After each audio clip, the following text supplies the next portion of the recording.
Hello বন্ধুরা, আমি Vishnu. Good morning সবাইকে।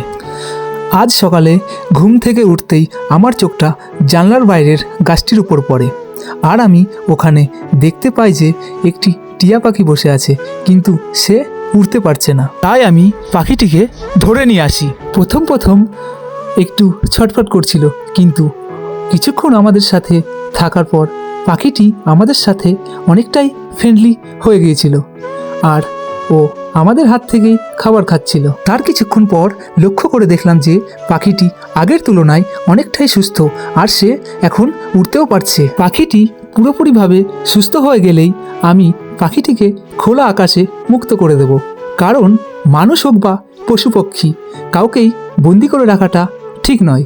তাদেরকেও স্বাধীনভাবে বাঁচতে দিতে হয়। যারা এই ভিডিওটা দেখছো, যদি আমার ভিডিওটা ভালো লেগে থাকে তাহলে আমার পেজটি ফলো করে নিও। সবাইকে অনেক অনেক ধন্যবাদ ভিডিওটি দেখার জন্য।